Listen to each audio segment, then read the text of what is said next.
is probably going to be a little bit of a weird one, I'll admit. I obsess over weird shit. I am the first one to admit it, but I think a lot of us as Monkees fans have wondered this question at one point or another, maybe not as seriously as I have to where I just figured this out, but how much rent were the Monkees paying for their pad?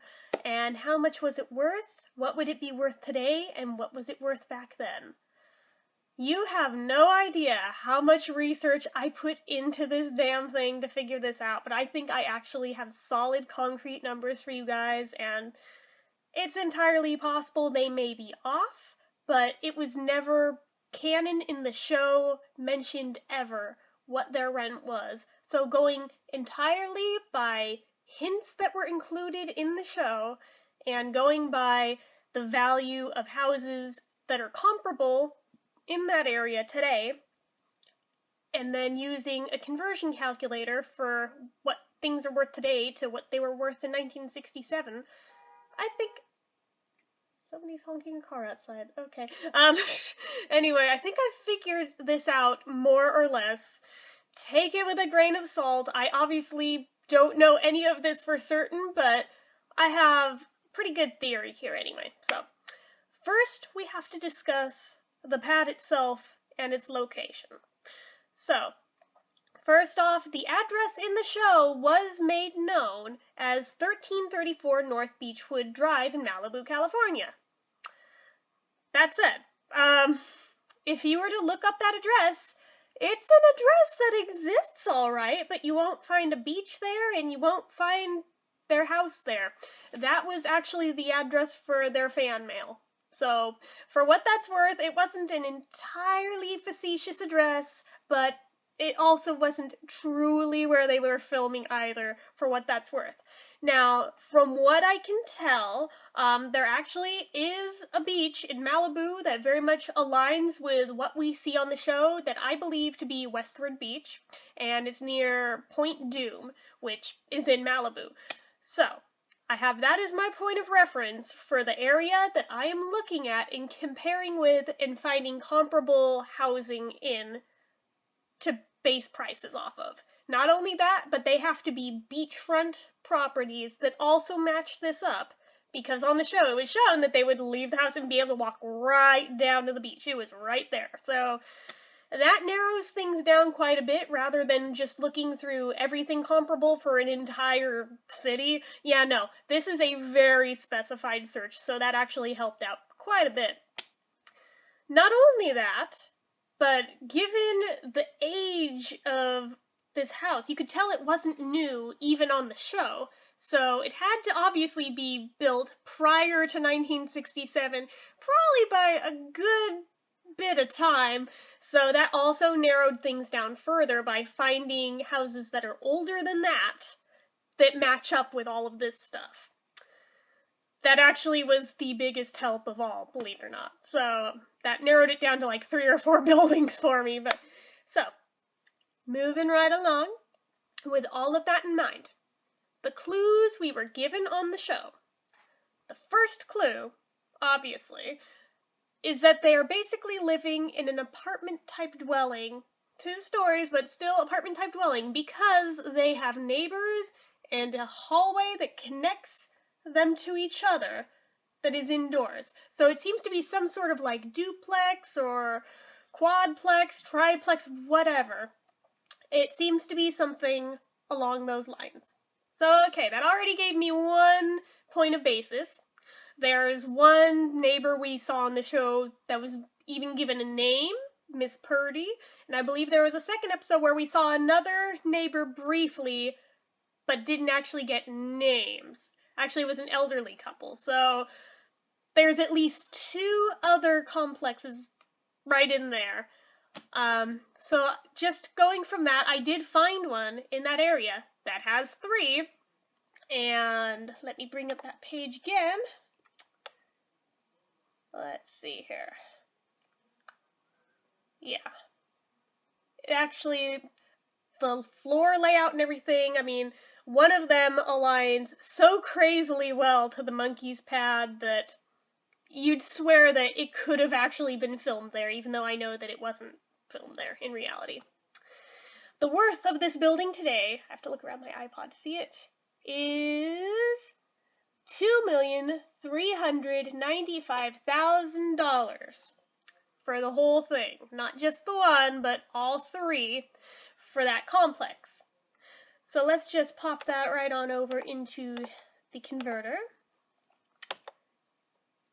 Let's see, where did that number go? Copy paste, sorry, hang with me. And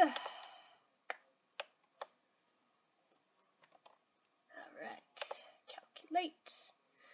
In 1967, that would have been worth $335,918.73. So, had Mr. Babbitt recently purchased this complex, that's what it would have been worth back then.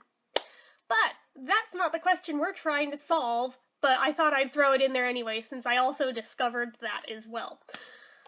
But it is kind of cool just to know it. So closing that one out, let's talk about the actual specifics of the Monkees pad. So first off, we know that it has 2 stories to it. We know that it has an outdoor staircase on the outside of it. It has a spiral staircase inside of it, although I don't think that affects price. We know for sure it has 1 bathroom. And it seems to be implied canonically that there is only the 1 bathroom in one of the episodes. I think it was Monkees Get Out More Dirt, where they divide the apartment into 4 segments for each of the guys, and one of them says, well, I wish I had Mike's Parks, he has the bathroom. And it makes it sound like that's the only bathroom they've got. So, so just right there, that gives us clue number 1. 1 bathroom out of this whole thing. We also know that there is at least 2 bedrooms, because there's a bedroom upstairs and there's a bedroom downstairs. Now, there's a little bit of confusion in how this works out because it changes throughout the series. In the first season, 2 of them were sleeping upstairs, 2 of them were sleeping downstairs, but in the second season, specifically in the Frodis Caper, they were all sleeping in 1 bedroom upstairs. So, for whatever that's worth, we know for sure there are at least 2 bedrooms in this place, and I'd venture to say there may have even been a 3rd one, because there was a door that was never accounted for on the show, that they never said where it went, and it didn't align with where they said the bathroom was, and it wasn't the closet, so unless it was another closet, which seems weird for where they placed it, it seems more likely than not that it may have been a 3rd bedroom that we never saw the inside of, and it was never important to the plot line to ever mention what's in there, so, alright, just gonna go with, they have 3 bedrooms, 1 bath. They also have a kitchen area, living room, they have a balcony, even though on the show they never really showed them go out on it or anything, but in the shots on, like, the title cards, like, right after the theme song, and they're showing the cue cards right there with the names, there is a shot that shows the outside of the pad with a balcony. So there's also that, all together on top of the fact that it is beachfront property.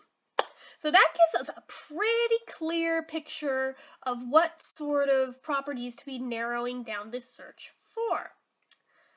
But I took it a step further because I have a pretty good idea of the layout of the pad.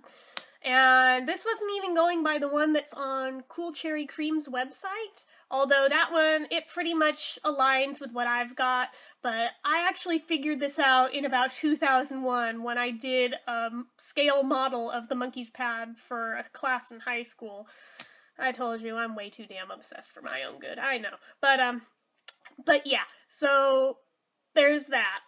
And it's pretty close, so I'm just gonna say, if you're curious about what the actual outlines look like, hers is a pretty good point of reference, because I don't have my old Monkees website on the internet anymore, so unless I find the file, I don't think I could really upload it for you. So you can check there if you're curious, but point of reference, that's basically it. So, with that in mind, I went on the hunt for searching out both places for purchase and places for rent that matched all of this criteria in that area. And I was surprised at how slim the results were for this. For purchase, I found a grand total of 2 places that lined up for this. Now, the first one, let's see here. It wasn't a rental. This is one of the ones that the home itself was for purchase. The only problem with it is that it wasn't part of any sort of complex. It was a freestanding building. But it's at least helping us narrow this down a little bit. But the price of that is $593,000, which, if they were to own their home free and clear, let's see here. Okay, that would be worth, come on, search. $83,173.20 in 1967, which these guys very obviously did not have. So, the other one that came up that was very similar was a bit less, but still in the same vicinity, $525,000, which, typing that one in,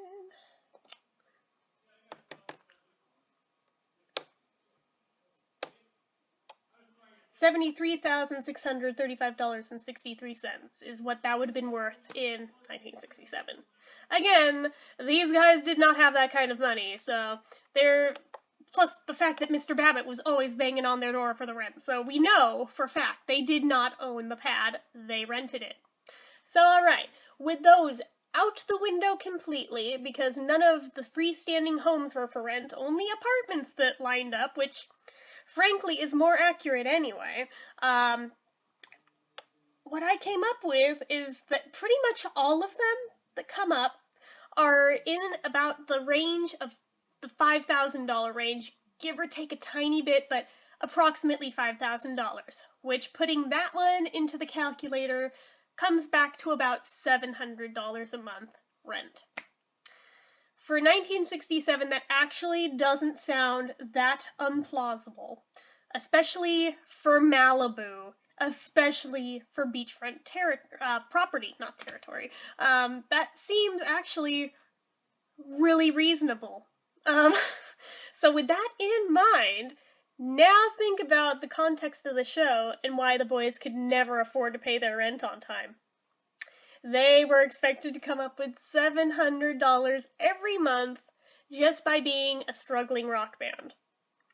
I think we're beginning to get down to the bottom of why Mr. Babbitt was always threatening to throw them out. Because there was even that one episode where, sure, they had just paid their rent, but this was September, and that rent was for July. So, yeah, that. So it makes a lot more sense in context when you actually know the numbers. But the problem was that the numbers were never mentioned in the show, probably because none of them wanted to figure this out either, although they wouldn't have had to do any conversions. They would have just had to look at what properties were worth at the time in that area. But since they didn't do that, I did the work for everybody. There you go. The Monkees pad was worth approximately $700 a month in the year of 1967. So anyway, that's about all I have to say on that. If you have anything to add, please feel free to leave it in the comments. If you'd like to, feel free to subscribe, hit like on this video. Until next time.